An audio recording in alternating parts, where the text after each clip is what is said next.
aangkinin nila yung hindi naman kanila. 'Di ba? Kaya sino yung mga naniniwala pa dito kay Kibuloy? Sino? Wala na. Wala na. Kasi hindi naman nagpa-stop ni Kibuloy yung lindol. 'Di ba? Ano yung sabi ni Kibuloy noon? Papa-research ulit tayo. Ano yung sinabi ni ni Kibuloy noon? Kibuloy. Kibuloy. Kibuloy. Earthquake. Earthquake. Tingnan natin ito yung sabi ni Kibuloy. Tingnan ninyo. Tapos, sabi ko, Lindol, stop! Stop! Tapos, pangalawa, yung mga 11 siguro yun. Nandiyan si Ingrid, nandiyan sino yung kasama ko, nagsusulat ako, lumindol. Sabi ko na, stop! Di yung stop din. Pasalamat kayo sa akin. May nabasa kasi akong comment, mga minamahal, na sana kung pinalaya daw itong si Kibuloy, wala sanang nangyaring lindol. Ano ba naman, hindi ko alam kung sarcastic, ano yung way ng pag-post niya, pero ang daming likes kasi nakita ko, mga minamahal, sa newsfeed ko kanina, na yung mga DDS talaga siya. Ayoko na lang siyang i-name drop kasi may anak din naman. Siguro kailangan din ata niya ng views for content. Sinabi niya ba naman na kung hindi niyo sana pinakulong si Kibuloy, wala sanang nangyayaring lindol sa Mindanao. Like, anong kinalaman ni Kibuloy? Bobo ka ba? Yung lindol, dumarating yan sa mga pagkakataong hindi natin inaasahan. Yung pagsabi ng, alam nyo, yung lindol kasi, naglalast lang yan ng 30 seconds to 1 minute. Ganyan lang yung itinatagal ng lindol. Pero, yung 30 minutes, 30 seconds. Yung 30 seconds to 1 minute na yan, it feels like parang what do you call this? Parang 1 hour. Kasi, feel mo yung buong paligid mo. Parang tumitigil yung mundo mo every time na nagkakaroon ng shocks, 'di ba? Feeling mo talaga katapusan na ng mundo, yung mundo 'di ba? Yun yung yung feelings, mga minamahal. So ngayon, dahil nga sinasabi nila na kasalanan na naman daw po ni PBBM, 'di ba? Like paano naging kasalanan ng PBBM kung nakulong ang isang human trafficker, ang isang money launderer? 'Di ba? Anong kinalaman ni Kibuloy sa bagyo? Bakit yun na naman dinadamay yung pangalan ni Kibuloy? Kasi sinasabi nila na si Kibuloy daw yung hero. Alam ninyo na sobrahan yung kakultuhan ninyo. Na sa sobra ng kakultuhan ninyo, ini-imagine nyo na si Kibuloy may power. Wala pong kapangyarihan si Kibuloy. Si Kibuloy po ay isa lamang pong normal na tao. Si Kibuloy po ay isa lamang pong simpleng tao.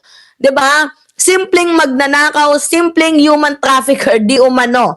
'Di ba? So walang power si Kibuloy para ipastop, 'di ba, yung lindol, yung bagyo, or yung pindutin yung vibrator ng mundo. So bakit nyo pa kailangang sabihin na kung hindi, dahil kay PBBM wala sanang lindol?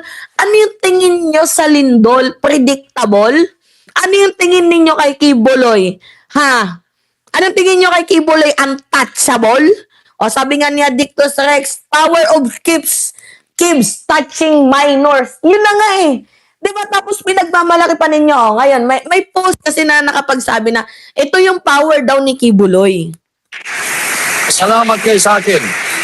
Kasi kung di ko pina-stop yun, marami kayong magigiba dyan, mga mamamatay kayo. Kaya pasalamat kayo at ako nagpa-stop ng lindol. Hindi ko sinabi to na walang witness May witness, marami.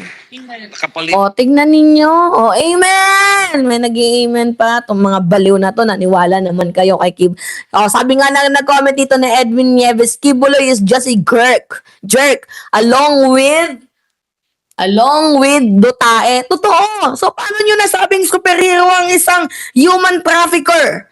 Diba, mga minamahal, siguro, yung lindol dyan, ako kung titingnan ko lang to by my own, yung sa tingin ko lang spiritually, siguro kaya pinaparanas ng Poong May Kapal yung lindol dyan sa Mindanao para malaman ng mga taga Mindanao kung sino yung mas unang kumikilos. Kung ako yung tatanungin na, siguro Diyos na din mismo ang kumikilos para malaman natin kung yung taga Mindanao ay meron bang, yung nandyan sa Mindanao ay meron bang kinikilos, meron bang ginagawa. 'Di ba? Siguro yan yung way ng ating Diyos. Katulad ng ng flood control. Oh, nabisto natin yung mga lugar na mabilis bahain. Kumbaga yung pera kasi binubulsa, pinupunta sa bulsa. 'Di ba? Ay ang lang kasi ng mga kontraktor, batiles, ano pa ba? Graba, sand, gravel, sand, ano pa ba? Semento, tas tibay ng loob. Eh ngayon, umulan. Nung umulan, nabisto kung sino yung mga lugar na talagang walang pakialam sa flood control. Talagang binubulsa yung flood control.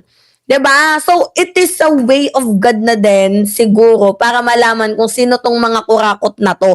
Kasi yung tibay lang naman kasi sa flood control na yan, kailangan magdasal ka na wag umulan. 'Di ba? Kasi pag umulan, diyan mabibisto kung paano yung trabaho mo ginawa.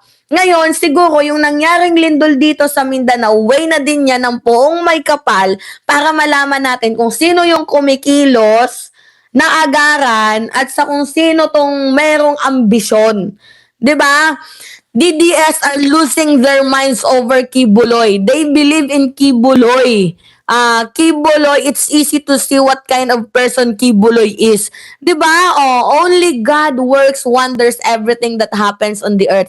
Not human. Totoo ka, Violeta Garcia, kasi pinapalabas nila na si Kibuloy yung savior. Paano naging savior si Kibuloy? Kasi ito yung video na pinapakita nila na nagsi-circulate naman online na kung hindi daw pinakulong si Kibuloy, edi si Kibuloy sana, mga minamahal, ang nakapagligtas dyan sa Mindanao. Hindi sana nagkaroon ng earthquake sa Mindanao. Kumbaga sa madaling sabi, kinulong nyo kasi si Kibuloy. Si Kibuloy yung superhero. Si Kibuloy yung tagapagtanggol ng mundo. Si Kibuloy yung makakapag-save ng Mindanao. Like, tao lang din si Kibuloy. Wala pong superpowers yan or eklabos keneme root. Wala pong yan. Diyos ko naman. Sa akin, sinigawan ko yung lindol. Nung gumano na yung mga chandelier ko, stop! Sabi ko na, stop! Stop agad. Sabi na Sterlet, nga, look. Yung pangalawa, ganun din. Pasalamat kayo sa akin, napa-stop ko yung lindol na yon. Pero, hindi ko na nasasabihin ito dahil baka ito ay sasabihin yung pagyayabang. Hindi ko sana sasabihin. Minention mo lang na ako ang dahilan Wow, mali ang interpretasyon mo. Magsisi ka. Diba? See? Talagang wini-worship nila itong si Pacquiao. Diba?